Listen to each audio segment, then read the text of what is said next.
Ya estamos grabando. Bueno, chicos, vamos a continuar hoy con las clases que os estoy dando para que comprendáis este libro que hemos escrito, que hemos publicado, Entendiendo el Bhagavad Gita, una enseñanza universal. Y voy a haceros la introducción, como yo os dije, a los 18 capítulos que constan del libro. Dentro tenéis pues todos los significados, verso por verso, capítulo por capítulo, pero creo que es bueno que os explique también lo que vais a encontrar en cada capítulo y sobre lo que nos hace reflexionar, qué propósito tiene cada uno de los capítulos que conforman el Bhagavad Gita. Y como siempre, voy a tratar de explicaroslo no solamente desde una óptica religiosa hindú, sino desde una visión amplia y universal, porque el Bhagavad Gita es un mensaje universal. Por eso el título del libro es Entendiendo el Bhagavad Gita, una enseñanza universal. Trasciende las religiones, trasciende las culturas. Y por lo tanto es bueno que podamos tener esta aproximación aséptica, ¿no?, al texto, y que esto nos ayude, desde un punto de vista hermenéutico, nos ayude a tener una comprensión más profunda del propósito de la escritura y, sobre todo, y lo más importante, cómo podemos aplicar la escritura en nuestra vida. Eso es fundamental. Cómo podemos aplicar estas enseñanzas en nuestra vida? Bueno, pues mirad, el tercer capítulo del Bhagavad Gita, que es del que vamos a discursar hoy, se conoce generalmente como el Karma Yoga o el principio de la acción o el yoga de la acción. En el libro le he titulado El principio de la acción. En este capítulo, haciendo una síntesis, pues en este capítulo vais a encontrar a Arjuna y a Krishna profundizando en la importancia de la acción, del karma en la vida. Ya os expliqué alguna vez que karma no es ni bueno ni malo. Karma significa simplemente acción. Y luego el karma se divide en vikarma y akarma. Vikarma son las acciones que generan algún tipo de reacción, tanto buena como mala desde el punto de vista de la dualidad del mundo material, y akarma son aquellas acciones que no generan ninguna reacción. Algún día hablaremos también de esto. Arjuna sigue confundido y continúa reacio, estamos en el tercer capítulo nada más, y continúa reacio a luchar en la guerra que él está enfrentando a sus seres queridos. Y Krishna ahora le va a enseñar que la acción, y esto es muy importante, que la acción es una parte ineludible de la vida humana. Estamos condicionados a actuar. No se puede permanecer en este mundo sin actuar. Krishna obviamente comienza explicando que en este mundo la inacción es completamente imposible, imposible. Incluso el mero acto de mantener el cuerpo ya requiere alguna forma de acción, Así que Krishna, más que evitar la acción, lo que le aconseja es que uno debería participar en acciones desinteresadas, es decir, actuar sin apego a los resultados personales. La clave, según Krishna, está en el Niskama Karma. Niskama Karma.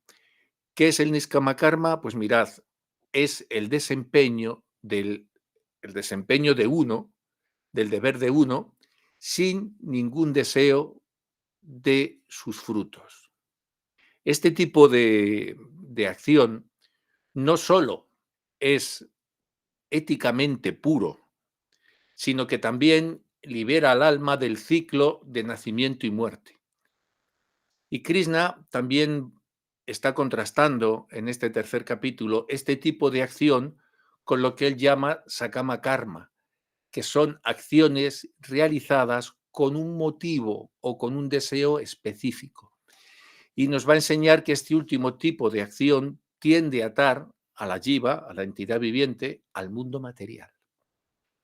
Además, Krishna introduce el concepto de Swadharma.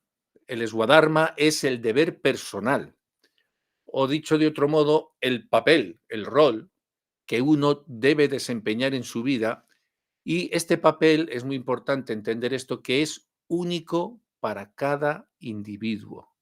El Swadharma es único para cada individuo. Realizar el propio Swadharma, incluso imperfectamente, Krishna enseña en este capítulo, es mucho mejor que realizar perfectamente el Dharma de otro, aunque nos guste más. Esto de querer coger la posición de otro por envidia, por privilegio, y lo que es aún peor, cuando quieres coger esa posición dentro de la vida espiritual, ¿no? Porque piensas que tú también tendrías que tener reconocimiento o ser un gurú, tú también eso es una completa locura, es un suicidio. Es un suicidio.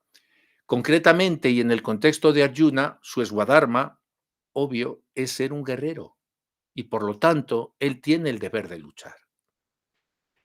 El capítulo 3 también destaca que las acciones son impulsadas por las tres gunas, las cualidades fundamentales de la naturaleza material, de las que ya os he hablado en alguna clase. Sattva guna, que es la bondad o la pureza; Rayoguna, que es la pasión; y Tamas, que es la oscuridad, la ignorancia. Y dependiendo de cuál de estas gunas, cuál de estas cualidades fundamentales de la naturaleza material predominen, la naturaleza de estas acciones van a cambiarán. Sin embargo, si uno actúa sin apego, uno puede trascender estas gunas.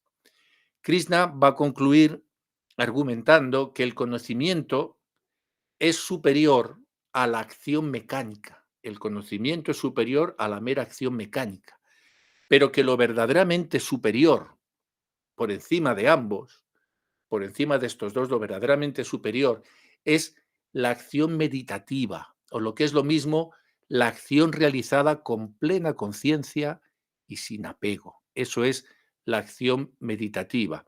Y esta acción meditativa conduce a la liberación espiritual. Así que este capítulo 3 nos va a servir como una guía completa sobre cómo abordar la acción y el deber en la vida, y nos va a ofrecer una solución equilibrada, balanceada, que nos permite vivir en el mundo, pero no ser de él. Nos permite vivir en el mundo, pero no ser del mundo. He ahí la diferencia.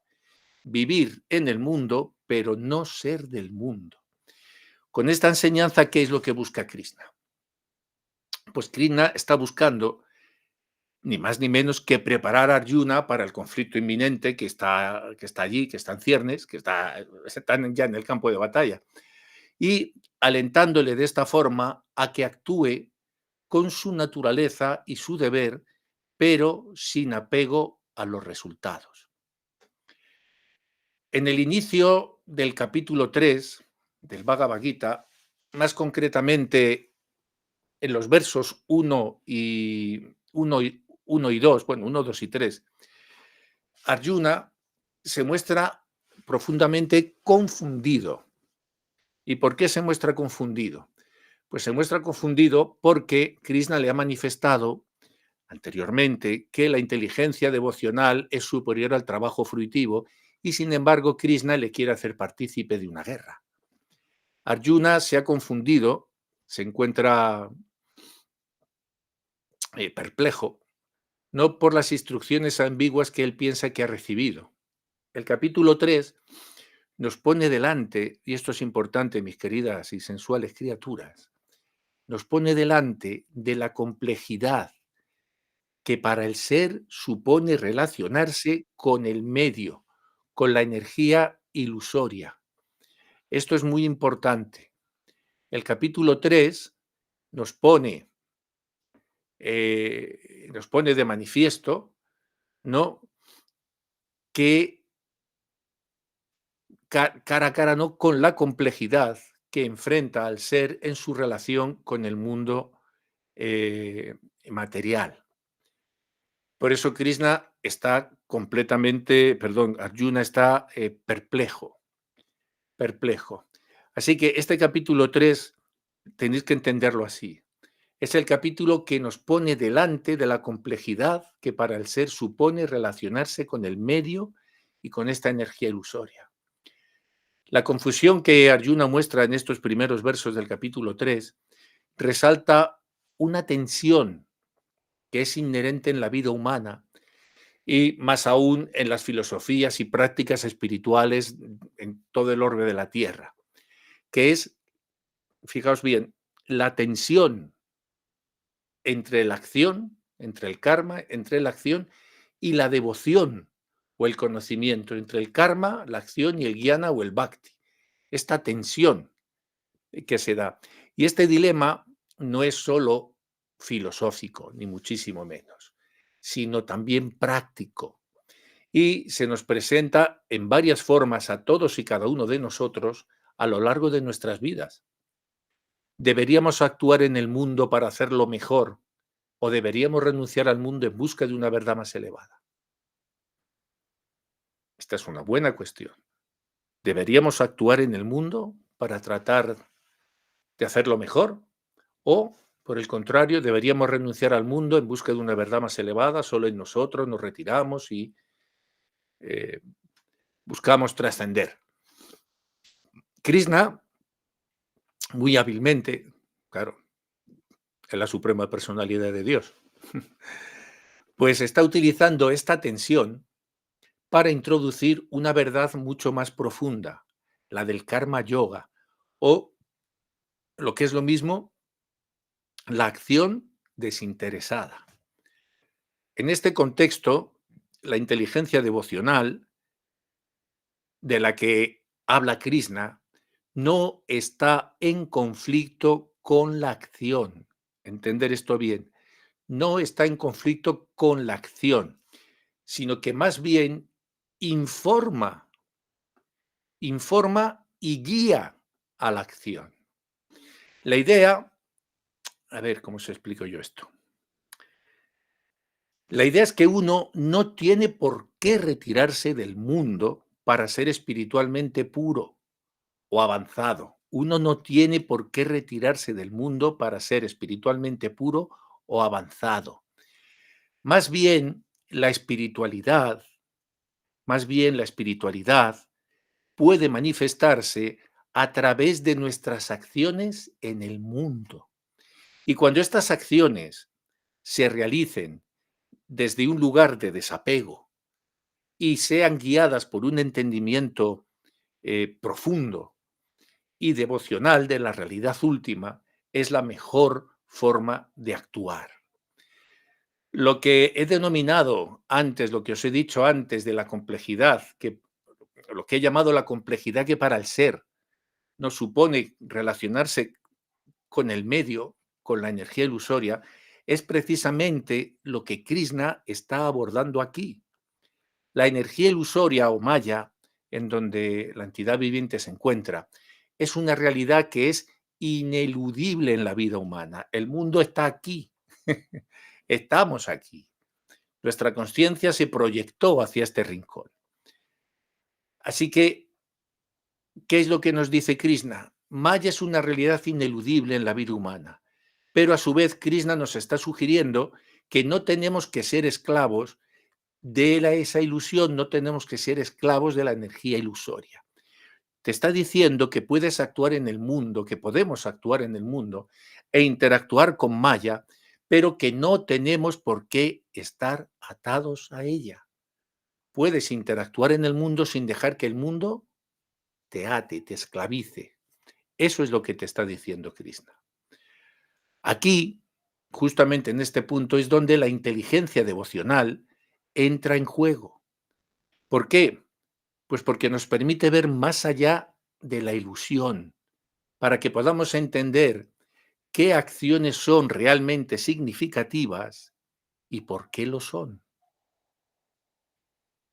Entended esto bien, qué acciones son realmente significativas y por qué lo son.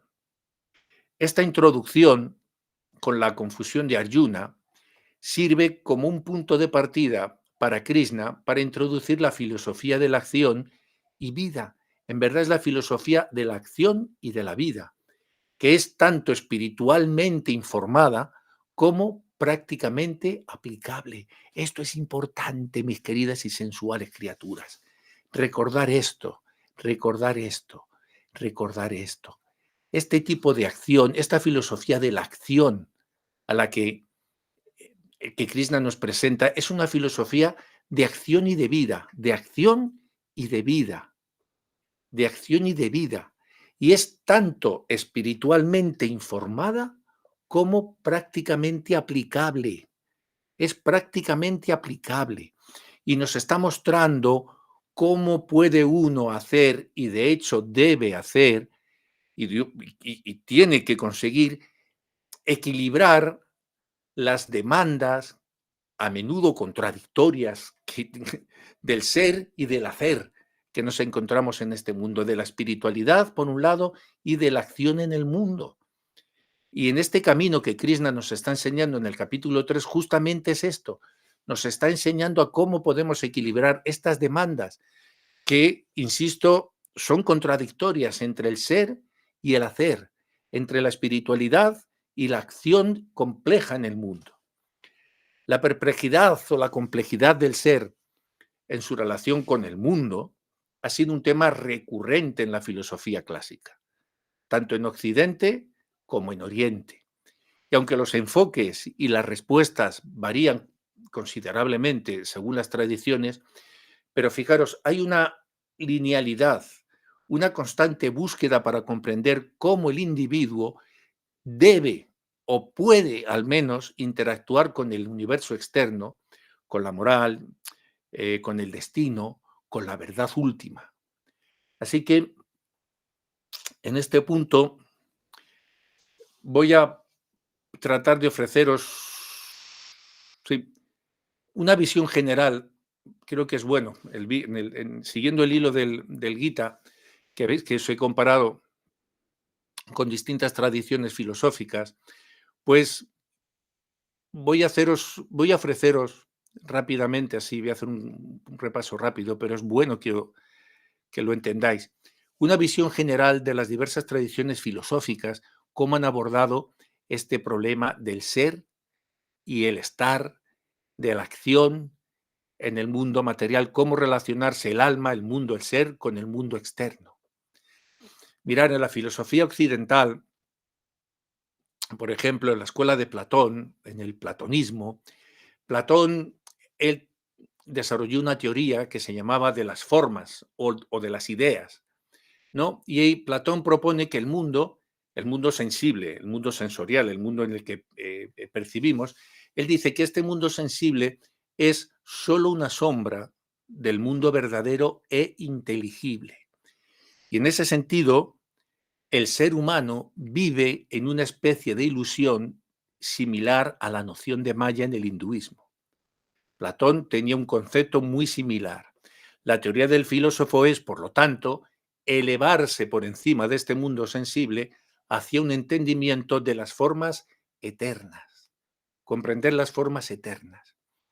En el estoicismo, los estoicos, de los que ya os he hablado en el libro y en algunas clases, como Epícteto o Séneca, Séneca era español, bueno, de Hispania, nació en la península, pues Epícteto o Séneca, ellos nos sugieren que aunque no podemos controlar los eventos externos, fijaros qué profundo es el estoicismo, ¿no? Ellos sugieren que aunque no podemos controlar los eventos externos, sí podemos controlar nuestras reacciones ante ellos.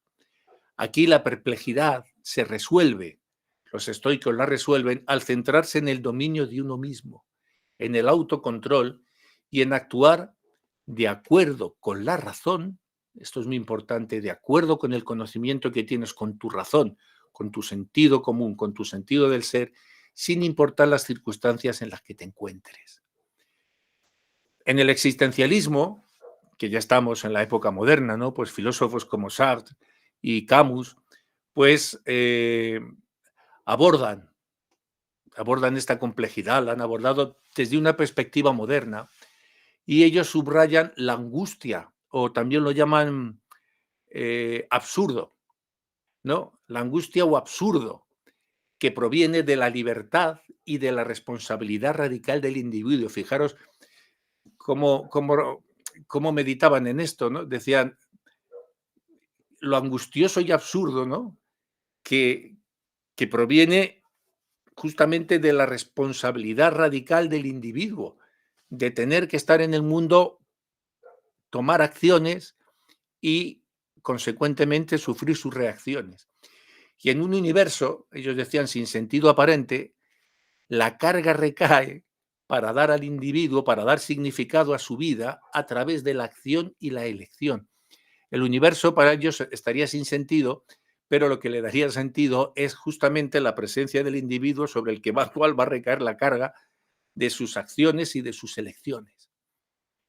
Si nos vamos más próximos a la India, a las filosofías de Oriente, pues podríamos citar por ejemplo, el Tao. En el taoísmo la complejidad se aborda alineándose con el Tao. Sabéis que el Tao significa el camino, el sendero, ¿no? Al seguir el flujo natural del Tao, al seguir el flujo natural del universo, uno puede vivir una vida más armoniosa y equilibrada. Y aquí la acción a través de la no acción, el Wu Wei, del cual os hablo ya en el Bhagavad Gita, os lo he explicado en algún capítulo, está en los significados, pues es fundamental. Es decir, ¿qué significa esto? Significa que tenemos que actuar sin forzar el flujo natural de las cosas. Actuar sin forzar el flujo natural de las cosas. Esto es muy importante. El budismo ofrece el noble óctuple sendero, del que también os hablo en el libro, como un medio para navegar, para surcar la complejidad del océano del sufrimiento humano. Y al entender la causa del sufrimiento y seguir un conjunto de prácticas éticas y mentales, uno puede alcanzar la iluminación y librarse del ciclo de sufrimiento, ¿no? Salir de esta perplejidad. En el confucianismo, Confucio aborda también esta relación del ser con la sociedad, más que con el mundo en general. Confucio se centra en la relación con la sociedad y Confucio plantea que a través de la rectitud, la cortesía y el respeto por los roles sociales, justamente el Swadharma, el deber de cada uno, lo que Krishna también enuncia, con este respeto hacia los roles sociales y familiares, uno puede vivir una vida armoniosa si se mantiene en esta actitud a través de la rectitud. Cada una de estas filosofías, obviamente, aunque diferentes en su enfoque, pues intenta ofrecernos una guía sobre cómo el ser puede o debe interactuar con el mundo y tratan de brindar diferentes soluciones a la perplejidad que os he mencionado. En verdad, el capítulo 3 del Bhagavad Gita también lo podríamos haber titulado, si yo lo tuviera tuviera la arrogancia, ¿no? de ponerle el título en vez de Vyasadeva. Yoga de la acción también podríamos haberlo titulado, ¿no? De esta forma, ¿no? La perplejidad del ser. Encajaría también muy bien ese título porque finalmente el capítulo 3 es eso lo que nos pone delante, la perplejidad del ser en su relación con el mundo material. Dentro del cristianismo, la relación entre el ser y el mundo, que es el tema que aborda este capítulo 3, esta relación entre el ser y el mundo se aborda de una manera que resalta tanto la trascendencia como la inmanencia de lo divino. Y esta suerte dinámica, ¿no?, tiene implicaciones importantes en cómo se entiende la vida terrenal en la filosofía cristiana. Por ejemplo, el mundo como creación. En el cristianismo el mundo no es una ilusión, sino una creación de Dios. Por lo tanto, tiene un valor intrínseco y se considera bueno en su origen. ¿Por qué? Porque ellos piensan y manifiestan, no sin razón, que todo lo que proviene de la suprema personalidad de Dios es bueno en sí mismo porque el Señor Supremo es la bondad suprema. No, otra cosa es que tú hagas un mal uso de la creación. En verdad, Maya, lo que hemos estado hablando, la ilusión no es ni buena ni mala, depende de cómo te desenvuelvas tú en ella. Es tu campo de actividades. Sin embargo, también se ve, obviamente, aunque el mundo es bueno en su origen, también se ve al alma como caída, ¿no? Debido a lo que en el cristianismo llaman el pecado original, pero el pecado original es el libre albedrío, es la mala elección. Eso es a lo que se refiere el pecado original, ¿no? Que un tipo se comió una manzana y se le quedó aquí. Es una forma de enseñar conceptos espirituales a pueblos que no tienen ninguna formación filosófica, obviamente. Pero, en verdad, el pecado original, uno originalmente expresa de la ilusión porque está atado a la concatenación de elecciones, de perplejidades por la acción y reacción a la que se ha ido sometiendo por sus acciones y actividades dentro del mundo material. Entonces, este concepto en el cristianismo del mundo como creación introduce una complejidad en cómo el ser humano debería relacionarse con el mundo. También en el cristianismo se resalta la dualidad espiritual y material, igual que en el hinduismo. Aunque la vida en la tierra y el mundo material tienen importancia, se consideran absolutamente secundarios en comparación con la vida espiritual y la vida eterna en el mundo espiritual. Y esto genera una tensión entre la necesidad de vivir en el mundo, que es lo que nos enseña el capítulo 3 del Bhagavad Gita, y la importancia de no ser del mundo. Jesús dice en el Evangelio, según San Juan, pide al Señor por sus devotos, dice, mis devotos, ellos están en el mundo, dice, pero no son del mundo. Están en el mundo, pero no son del mundo. Y luego añade, por eso el mundo les odiará. Por eso a los trascendentalistas se los ha perseguido tanto, porque el que piensa diferente del sistema, el que trata de salir de allí, recibe el odio del mundo, en un sentido. También es muy importante la vocación y la acción. La vocación y la acción son muy importantes. Y el Nuevo Testamento hace hincapié en que cada individuo tiene una vocación o un llamado para servir a Dios y a los demás, que es lo que es el Swadharma, precisamente, que Krishna está enseñando en el Bhagavad Gita en el capítulo 3, el Swadharma. Esta idea que está en el Evangelio y está en el Bhagavad Gita impulsa un sentido de propósito y de ver en las acciones terrenales que uno tiene.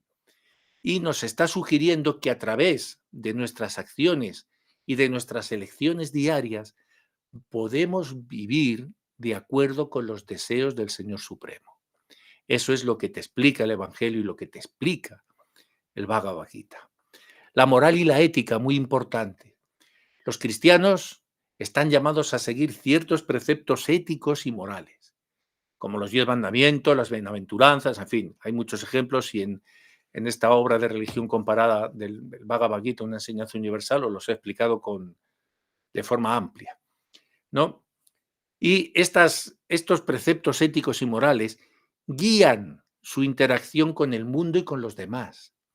Estos preceptos son vistos como reflejos de la naturaleza de Dios y como caminos hacia una vida más santa. ¿Dónde viene el problema? Pues porque la gente nos sigue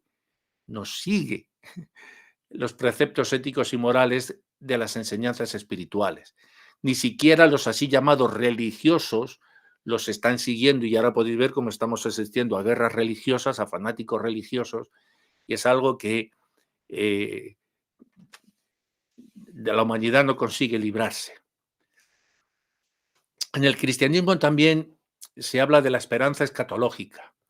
El cristianismo tiene una fuerte dimensión escatológica con la creencia en la segunda venida de Cristo y la relación con el reino de Dios, igual que en el Gita, igual que en los Vedas, también se está hablando de la venida al final de Kali Yuga de Maitreya, y los budistas exactamente igual, al final de esta era, ¿no? Esta segunda venida de Krishna enraiza perfectamente con el avatar que tiene que venir en Kali Yuga, ¿no? Que es Maitreya, y cuya es curioso porque el avatar Maitreya en representaciones en la India se lo dibuja sobre un caballo blanco con una espada, ¿no? Y está, ¿no? Pues acabando con las entidades demoníacas, con la gente perversa.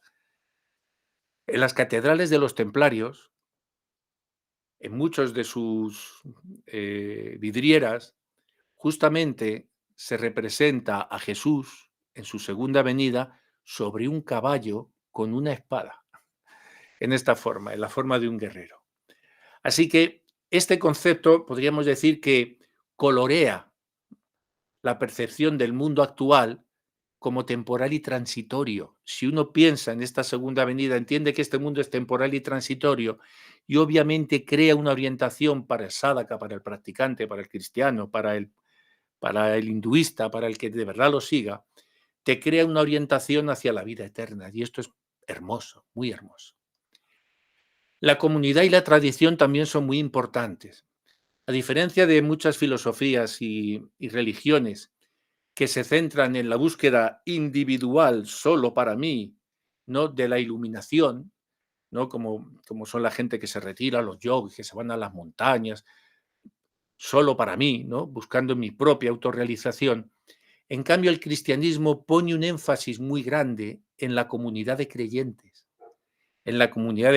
que es lo que se conoce como la iglesia. Y esta comunidad de creyentes se hace el énfasis porque es un medio para vivir una vida que esté en armonía con los deseos de Dios. También en los Vedas se nos destaca la importancia del sadhu sangha y de la relación con los demás devotos, con la comunidad. En comunidad es como puedes proyectarte. Siempre y cuando en la comunidad, y como en todas las comunidades, y más en Kali Yuga, pues bueno, surgen disputas, enfrentamientos, distintos puntos de vista, aunque el verdadero propósito es este. El misticismo y la devoción en las diversas tradiciones y en la tradición cristiana, hay un enfoque en la unión mística con Dios que se puede alcanzar a través de la oración, de la contemplación de otros rituales. Este enfoque místico nos ofrece otra vía para entender y vivir la compleja relación entre el ser y el mundo, que es el tema, no me canso de repetirlo, mis queridas y sensuales criaturas, capítulo 3 nos aborda la complejidad de la relación entre el ser y el mundo. Por lo tanto, en el cristianismo, la perplejidad o complejidad de la relación entre el ser y el mundo se navega en un complejo entramado de teología, ética, comunidad y devoción, pero en verdad es exactamente igual al Bhakti, a lo que se explica en el Bhakti Yoga. En el Bhakti Yoga navegamos con un complejo entramado de teología, ética, comunidad y por encima de todo devoción. Así que la tensión entre lo temporal y lo eterno, entre la santidad, por así decirlo, ¿no? El pecado, sabéis que no me gusta la palabra, pero para poder entendernos, ¿no? Esta tensión entre lo temporal y lo eterno, entre la santidad y el pecado, la maldad, vamos a hablarlo así, ¿no? Y entre la comunidad y el individuo, pues son facetas de esta compleja relación que todos sostenemos. Y a ver cuánto tiempo llevamos. Y se me ocurre haceros ahora una comparación que os va a sorprender, permitidme.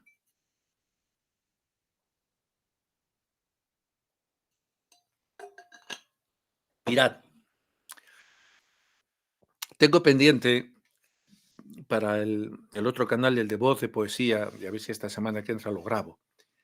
Quería hablaros y hablaros acerca de Shakespeare y su entendimiento de la vida, y más concretamente en su famoso soliloquio de ser o no ser. que lo voy a grabar y os lo recitaré en ese otro vídeo mucho más corto que voy a hacer para el otro canal. Pero, ¿por qué os traigo esta colación? Pues mirad, en el famoso soliloquio de ser o no ser, esa es la cuestión, de Hamlet, es uno de los momentos más estudiados y citados de toda la literatura y ofrece una visión profundamente compleja y matizada sobre el ser, precisamente lo que se aborda en el capítulo 3 del Bhagavad Gita, y su relación con el mundo y con uno mismo, porque el ser se relaciona con el mundo y con uno mismo y con los demás seres. Y este soliloquio que hizo Shakespeare encapsula muy bien lo que Arjuna está sintiendo en el Bhagavad Gita, ¿no? Es prodigioso, ¿no? Porque en Shakespeare, en El Príncipe Hamlet, justamente capta esta esencia del dilema existencial. Y aunque Shakespeare, obviamente, no era un filósofo en el sentido académico, cuidado, en el sentido académico del término, la obra de Shakespeare toca temas filosóficos muy profundos. En Shakespeare, comparado en el capítulo 3 del Bhagavad Gita, primero vemos el dilema existencial. En este soliloquio, Hamlet se enfrenta a la pregunta fundamental sobre la vida y la muerte. Se pregunta si vale la pena ser, si vale la pena ser, si la existencia está llena de sufrimiento y dificultades. Él se pregunta esto, ¿merece la pena ser en un mundo que está lleno de sufrimiento y dificultades? Aquí el ser se convierte en un problema. El propio ser, yo ser, el hecho de ser ya es un problema. Y es una cuestión que necesita ser desesperadamente resuelta o al menos contemplada. La naturaleza del sufrimiento. Y fijaos que es muy similar a lo que a lo que Arjuna está planteando. Hamlet examina los retos de la vida terrenal. Arjuna está examinando los retos de la vida terrenal, lo que tiene enfrente. Los retos de la vida terrenal, como dice Hamlet, los dardos y flechas de la insultante fortuna, los ultrajes del opresor, el desprecio del orgulloso, las congojas del amor despreciado, las demoras del rey, las demoras de la ley, las insolencias del poder, las insolencias del poder, dice, y los desprecios del mérito paciente que reciben los indignos. Él se cuestiona todo eso y se pregunta si es más noble sufrirlos o tomar medidas para poner fin a este sufrimiento. Arjuna está en el campo de batalla y dice, no sé qué es mejor para nosotros. No sé qué es mejor para nosotros. Y Krishna también le va a advertir sobre esto cuando le dice, van a hablar mal de ti, la infamia. Es decir, le está diciendo, los dardos y flechas de la insultante fortuna, los ultrajes del opresor van a venir sobre ti. La incógnita de la muerte es uno de los obstáculos para el ser o no ser. Es la incertidumbre de lo que viene más allá de la muerte. Y Hamlet se da cuenta de que la muerte es una tierra desconocida. Para todos nosotros la muerte es una tierra desconocida y él dice de la que ningún viajero regresa. Lo que lo hace retroceder ante la idea del suicidio. Hamlet en un momento piensa en suicidarse antes de que, porque él tiene que vengar la muerte de su padre, en fin, en la otra clase os lo explicaré, la de literatura. La parálisis de la indecisión. Hamlet se encuentra exactamente igual que Arjuna en el capítulo 3, bueno, que Arjuna desde el 1, pero donde manifiesta esta perplejidad, sobre todo, es al final del capítulo 2 y el inicio del capítulo 3. Una de las características precisamente más destacadas de Hamlet es su indecisión crónica. Hamlet es un indeciso crónico, tiene una incapacidad para actuar. Y este soliloquio que él hace encapsula precisamente esta parálisis al mostrar cómo la reflexión profunda, ¿no? La reflexión profunda y la autoconciencia pueden llevar al estancamiento y la inacción. Si uno pasa demasiado tiempo pegándole vueltas y vueltas y vueltas a las cosas con la mente, ¿no? Tanta reflexión profunda y autoconciencia al final lo que te llevan es un estancamiento y la inacción. ¿Qué es lo que le pasa a Arjuna?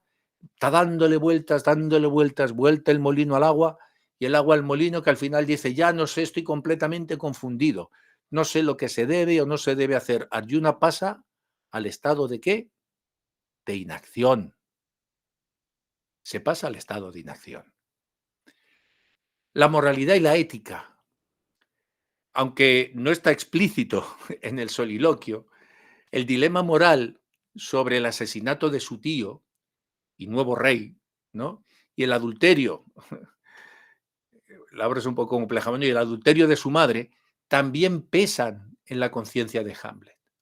Y esto le está complicando aún más la relación con el ser, ya que él debe sopesar sus deseos individuales y su bienestar emocional por contraposición con las consideraciones éticas más amplias, que es lo que está haciendo Arjuna también al inicio de Kurukshetra. Él está sopesando lo que a él le gustaría que fuera, sus deseos individuales y su propio bienestar emocional. Eso es lo que está haciendo Arjuna contra las consideraciones éticas más amplias del propósito de esa batalla. Y lógicamente, también en Hamlet, igual que en este capítulo 3, se nos muestran las condiciones humanas universales, mis queridas y sensuales criaturas. Aunque el soliloquio de ser y no ser está muy arraigado en las circunstancias específicas, obvio, de Hamlet, porque es el protagonista de la obra, igual que el Bhagavad Gita está centrado, obviamente, en las circunstancias específicas de Arjuna, las preguntas que plantea Hamlet, las preguntas que plantea Arjuna, son de carácter universal. Tocan temas que son profundamente relevantes para cualquier ser humano que esté contemplando la naturaleza de su propia existencia, el sufrimiento y el significado de toda esta locura que parece que se apodera de nosotros constantemente. Así que, como podéis ver, el soliloquio de ser o no ser, que os emplazo a ver si esta semana os lo puedo grabar y os lo declamo, ¿no? Pues nos ofrece una lente, ¿no? Este tipo de conocimiento es como una lente, una gran lupa, es una lente a través de la cual podemos examinar la complejidad de la existencia humana, tal y como con una lupa o el relojero puede ver la complejidad de los mecanismos del reloj o los hilos que forman y que entretejen un tapiz. Con una potente lupa, los tejedores, cuando reparan los tapices, pueden descubrir los hilos que están sosteniendo al tapiz. Si quitas los hilos, no queda nada. El mundo material es así, está entretejido de hilos de ilusión que dan forma a un tapiz. Pero si tú ves de lejos, parece la forma del ciervo, del campo, de lo que vende el tapiz, pero si te acercas y lo aumentas, ves que son hilos. Y si quitas los hilos, ya no está el paisaje, ya no hay nada. Así que estos textos obviamente no ofrecen respuestas fáciles, y menos el texto de Hamlet, pero sí que plantea preguntas que han capturado la imaginación y la introspección humana durante siglos. Y nos están planteando estas preguntas.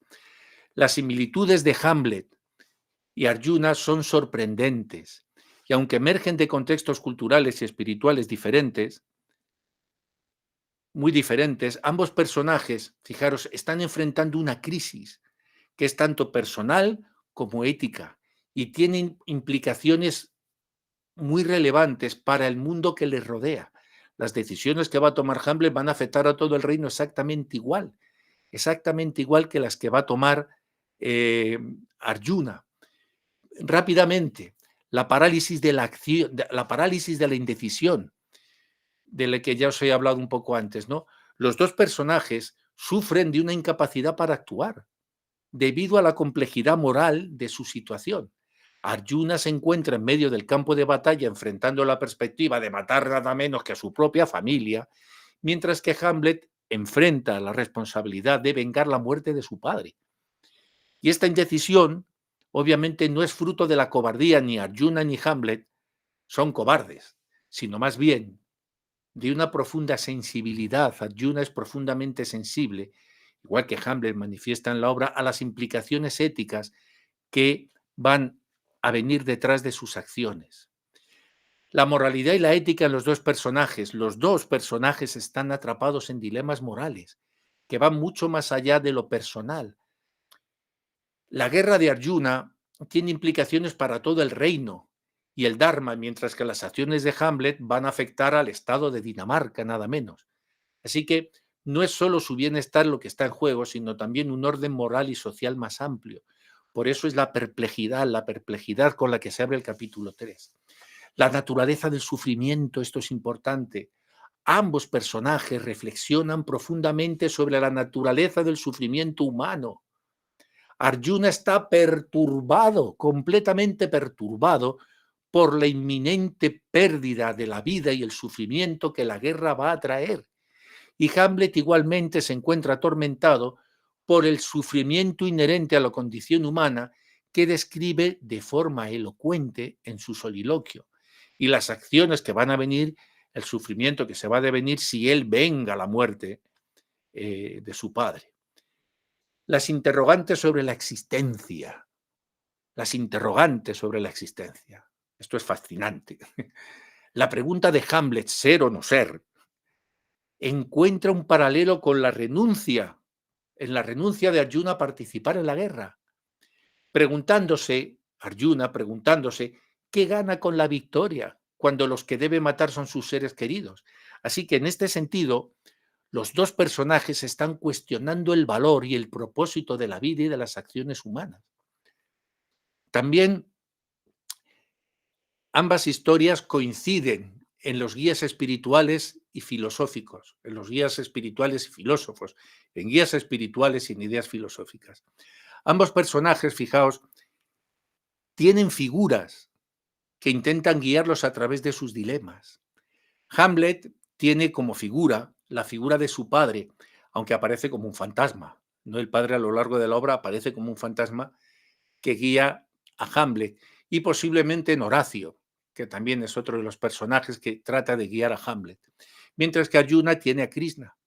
Y estas figuras que aparecen en las dos obras, en la obra de Shakespeare y en el Bhagavad Gita, estas figuras lo que ofrecen son perspectivas que están desafiando, que nos desafían, que les desafían y complejizan, ¿sí?, aún más sus respectivos mundos internos. De ahí justamente que Arjuna le dice en el capítulo 3, me estás complicando la vida, compadre.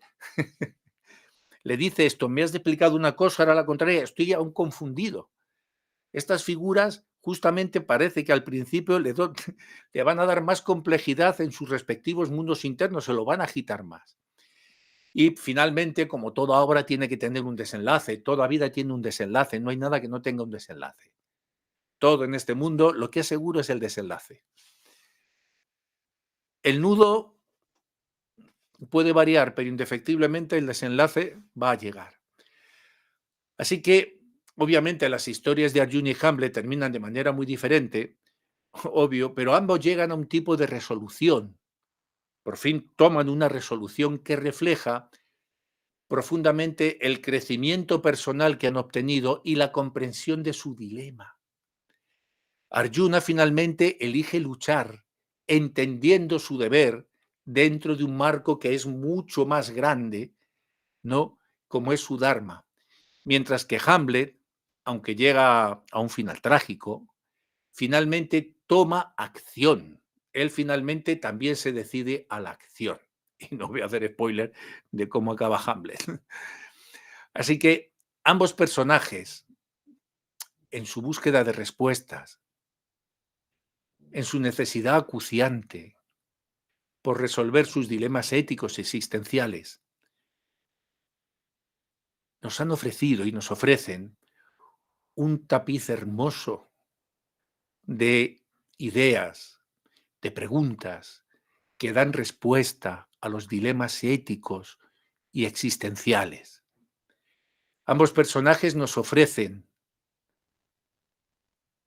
un crisol de conocimiento y de ideas que han resonado a lo largo de los siglos y en múltiples culturas. Cuando estamos hablando del Bhagavad Gita no es algo aislado. Y estas complejidades y estas similitudes hacen que la comparación entre los dos sea no solamente válida, sino que a la vez es profundamente enriquecedora de un punto de vista, desde el punto de vista literario, por supuesto, es maravilloso, pero lo es aún más desde el punto de vista filosófico. Así que fijaros cuánta riqueza hay derramada por el mundo, cuánta riqueza hay derramada por el mundo, a la espera de que aquellos que se consideran pobres puedan tomarla. Es gratis, toda esta riqueza espiritual es gratis. Por eso yo os hablé del Quijote, os he hablado de Lope de Vega, os he hablado de cómo este primer motor inmóvil que hizo surgir la creación perfumó con la esencia de sus sentimientos, con la esencia de su conocimiento, permeó toda la naturaleza material. Así que con esto concluimos el capítulo 3. Lo tenéis que estudiar vosotros. Yo no voy a daros verso por verso, pero creo que ya tenéis la mejor de las introducciones para que comprendáis el capítulo 3. Para poder entender el Bhagavad Gita tenéis que asomaros a él con buenas armas, tal y como cuando uno va a comer, ¿no? Necesita los cubiertos apropiados, porque si te ponen para comer un coco y no tienes nada con lo que romperlo, ¿no? Chupando los pelos del coco y a bocados no lo vas a conseguir. Para poder adentrarse de verdad profundamente en los conocimientos espirituales, uno tiene que venir ya con una preparación. Necesita esos instrumentos, necesita esos cubiertos con los cuales poder fragmentar el conocimiento y saber tomarlos en el orden apropiado. No querer tomarse el postre antes que los entremeses.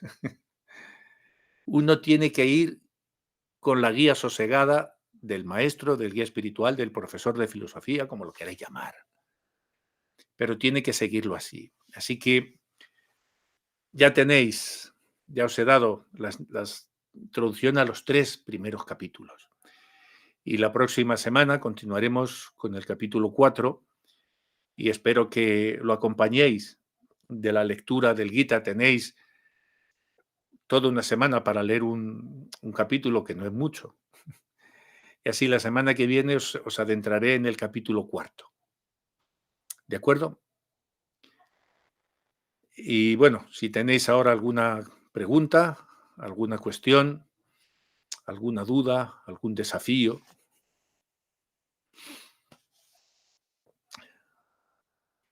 Si alguien quiere que salgamos a la calle, podéis hablar ahora o calléis para siempre, como dicen en las bodas. Pero sí que quiero que os quedéis con esto, toda la riqueza que hay por ahí. A nadie se le había ocurrido, nunca habéis encontrado una similitud entre Hamlet y Arjuna.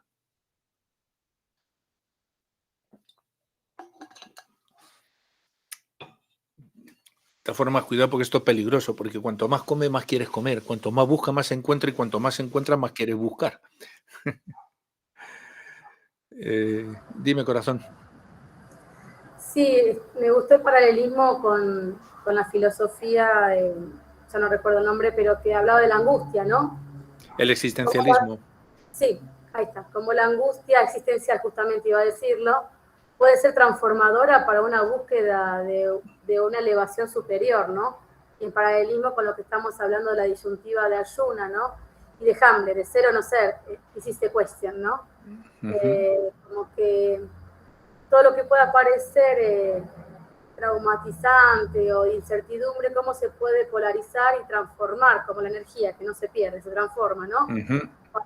Para un sentido superior y también como, me hacía acordar como la película Matrix, ¿no? Que estar en la Matrix pero no pertenecer a la Matrix, ¿no? Y ahí están las pastillas, cuál elegimos, ¿no? Y ahí está la elección del libre albedrío que bueno, se nos presenta en el día a día en el campo de batalla, ¿no? Para decirlo más pictóricamente. Pero bueno, eso de la angustia con la filosofía existencialista es como que, bueno, porque generalmente se ve a la angustia como algo de forma que aturde, ¿no? Que en realidad es un motor, como las crisis, para un cambio. Entonces, como que bueno esos paralelismos entre la literatura, la filosofía, de otros credos y la propia por afinidad. Claro, se llama porque si uno no tiene un conocimiento amplio, ¿sabes qué le pasa? Que se va por la Fanatismo, cuneta del fanatismo, claro. automático. Se cree que ha descubierto la fórmula de la Coca-Cola y que nadie había bebido Coca-Cola antes que él. Eso es lo que suele pasar, ¿sabes? Se cree que ha venido y dice, ¡oh! Tengo Ahora la sí lo verdad. tengo, ¿no? Y ya se cree que el mundo por allá está todo ignorante, están todos en Maya, están todos en esta... Si no tienes una buena base filosófica, una comprensión amplia del ser y sus complejidades y sus angustias existenciales, mejor no te asomes, porque vas a Yo coger el rábano por las hojas. a mis 14 años fui a ver al cine Hamlet y una compañera que me acompañó me dijo, ¿cómo vamos a ir a ver esto? Nos aburrimos, hubiéramos visto otra cosa. Y a mí me encantó, ¿no? Y digo, ahí estaba Mel Gibson haciendo de Hamlet, ¿no? En esa película muy antigua. Y ahora retrotraerla con este nuevo viraje de como la posición mundana de Arjuna, digamos, un Hamlet para esta era, es como que, bueno, es gratificante como es que las gemas de la espiritualidad están en todos lados, ¿no? Y las señales están en todos lados, solamente tenemos que afinar la mirada y poder verlo, que las ayudas y las sogas están allí, nada más, no estamos solos. Así es. También lo puedes encontrar, hay otra obra muy buena, que es Calígula. Y en España yo la he visto 2 veces, que es también de Camus. El Calígula de Camus, de Albert Camus, es impresionante. Yo se lo vi a José María Rodero hace muchos años. Tuve la suerte de verle en el Teatro Español. José María Rodero es uno de los actores, estaba considerado uno de los 6 mejores, bueno, uno de los 5 mejores actores de teatro de todo el mundo en su época. Si entráis en la página de Radio Televisión Española, en Televisión a la Carta, buscar los programas de teatro, porque es gratis, de Estudio 1, y buscar, poned Calígula, buscarlo, aunque es en blanco y negro, pero es una interpretación soberbia. Y ahí también ves la angustia de Calígula, completamente desentrañada, ¿no? Y justamente Calígula, antes de morir, ahí tiene un soliloquio increíble, impresionante, se está mirando en un espejo. Y él ya sabe que le van a dar matarile. Y al final él grita en su angustia y dice, Calígula, al mundo, me tiró. Es una obra también que encierra muy bien ese concepto de la angustia, de las decisiones que uno toma, de la responsabilidad de las acciones. Y Albert Camus también lo plasma muy bien en esa obra, en Calígula. Y es impresionante. Y buscarla porque se ve gratuito. La televisión española tiene su página web, es gratis y puedes ver todos los programas para atrás. Y es esta de Estudio 1. Y sí, Muchas gracias. tienes razón, se llama el existencialismo. Lo que tiene Krishna, lo que tiene Arjuna es puro existencialismo, es la angustia y el absurdo. Cuando Sartre dice este universo absurdo, lo único que le ha sentido son las acciones del hombre. En verdad, a Arjuna le está pareciendo completamente absurda la situación en la que se encuentra. Por eso dice, yo qué provecho voy a sacar de esto, una pedazo de guerra, ¿para qué? ¿Qué sentido tiene? Entonces el capítulo 3 es muy importante por eso. Si te das cuenta, el Bhagavad Gita es como una naranja, fruto, ¿no?, que tiene 18 gajos. Y cada uno de ellos, según lo va desprendiendo y te va alimentando, te va nutriendo de forma gradual en todas y cada una de las problemas que enfrentas en tu vida, que enfrenta el ser, te va alimentando, te va nutriendo y te va resolviendo por capas, en cada una de ellas, todas las dudas existenciales hasta llegar a la última conclusión, ¿no? Hasta el capítulo 18, ¿no? Y el verso ya final, cuando dice que donde quiera que esté Arjuna y Hanuman y que esté Krishna, está la victoria, ¿no? Y dice, tengo el vello sobrecogido, mi vello está erizado, estoy sobrecogido de la emoción, ¿no? En este punto, de lo que se trata, querida Siama, es de que cuando lleguemos al final del Bhagavad Gita, os podáis sobrecoger. Que sintáis ese sobrecogimiento. Igual que cuando uno termina una gran película de acción, algo que ha visto hermoso en el teatro, en el cine, y uno se ha sobrecogido, porque lo ha hecho suyo. Cuando uno se ha metido en la estura, lo ha hecho suya. Entonces, de alguna forma, tenemos que intentar ver al personaje Arjuna y hacerlo nuestro. y sentir lo que él está sintiendo y recibir la emoción de lo que él está recibiendo. En ese sentido. Claro que luego las explicaciones, pues os tengo que explicar filosóficamente y tenéis una variedad muy amplia, pero lo hermoso que tenéis ahora en este Bhagavad Gita es que tenéis una visión verdaderamente universal. Ecuménica, sí. Porque absolutamente ecuménica. Es el antifanatismo.